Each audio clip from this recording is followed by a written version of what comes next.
Bonjour. Aujourd'hui, on aborde une question fondamentale dans l'accompagnement des personnes avec troubles du neurodéveloppement, celle de l'autodétermination.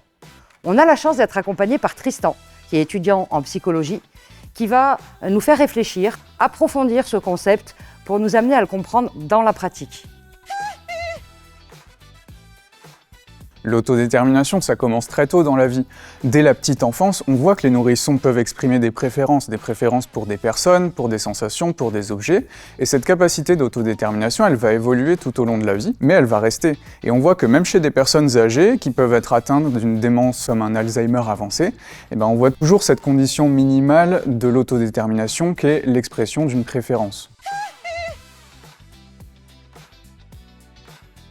L'autodétermination, en réalité, c'est pas un concept qui date d'hier. Déjà, lors du mouvement pour les droits civiques, des personnes handies se sont saisies de cette notion pour faire valoir que l'autodétermination devait être au centre des accompagnements qui leur étaient proposés. À partir de là, nous, ça fait quelques années que cette notion figure dans les recommandations de la HAS et qu'on s'en saisit. Quelles sont les implications concrètes de l'autodétermination pour nous? Déjà, elles sont théoriques. On va pouvoir réfléchir à nos pratiques du point de vue de l'autodétermination et faire la distinction entre nos pratiques qui favorisent l'autodétermination des personnes accompagnées et celles qui sont un obstacle à cette autodétermination. Ensuite, d'un point de vue éthique, on l'a dit, c'est la volonté des personnes concernées que l'autodétermination soit au centre de nos valeurs. Et enfin, d'un point de vue très pratique, quand on prend en compte l'autodétermination des personnes, on favorise leur qualité de vie et leur motivation puisque ce sont elles qui décident de ce qu'elles font.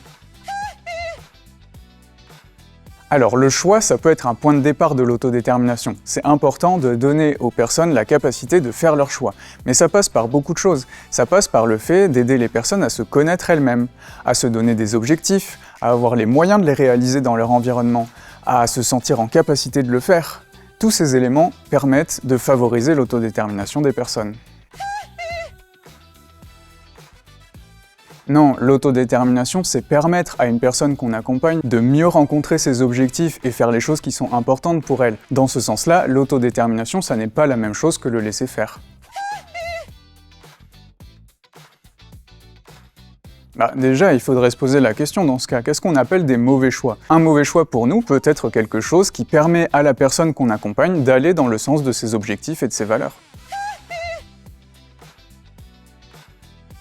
Déjà, on peut partir de l'idée que toute personne est en capacité de s'autodéterminer. Maintenant, quand on parle d'une personne avec un handicap lourd, il faut se poser la question comment on va utiliser des outils adaptés qui vont permettre de favoriser l'autodétermination de cette personne. Pour une personne avec un handicap qui a du mal à verbaliser ses objectifs et ses préférences, ça peut être par exemple utiliser des outils de communication alternative augmentée.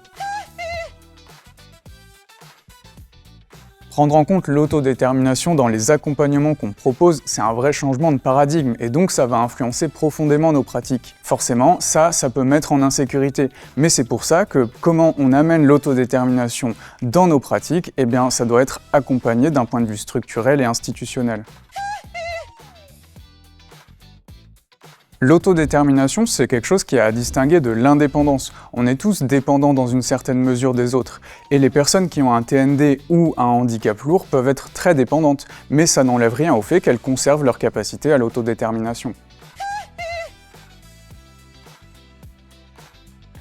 Ça dépend. Pour certaines personnes, les rituels ou les routines sont vraiment importants et ont un sens pour elles, ne les empêchent pas d'accomplir leurs objectifs ou d'être en accord avec leurs valeurs. À ce moment-là, je n'y vois pas d'inconvénient. Par contre, pour certaines personnes, les rituels ou routines peuvent être subis et dans ces cas-là, aller à l'encontre de leur autodétermination. À ce moment-là, ce qu'on peut faire, c'est les aider à assouplir ces rituels pour que les personnes puissent mieux s'autodéterminer. Toutes les personnes ont la capacité de s'autodéterminer, qu'elles aient un TND ou non. Maintenant, quand une personne a un TND, on va le prendre en compte dans l'accompagnement à l'autodétermination. Par exemple, si une personne TSA a des particularités sensorielles qui vont lui faire avoir une sensibilité émotionnelle particulière, ça va être pris en compte dans les accompagnements. Déjà, il faut qu'on s'entende sur ce qu'on veut dire par la sécurité des personnes. Est-ce que c'est la sécurité des personnes accompagnées? Est-ce que c'est la sécurité de leur famille? Est-ce que c'est la sécurité de nous en tant que professionnels? Ou encore, est-ce que c'est la sécurité de l'institution qui les accompagne?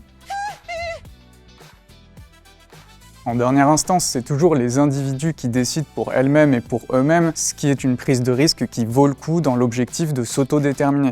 En pratique, il peut se trouver que des prises de risque vont être à discuter en équipe, voire en comité d'éthique. Le but par contre de ces démarches, ça reste toujours de les soutenir dans leurs décisions et de favoriser leur autodétermination.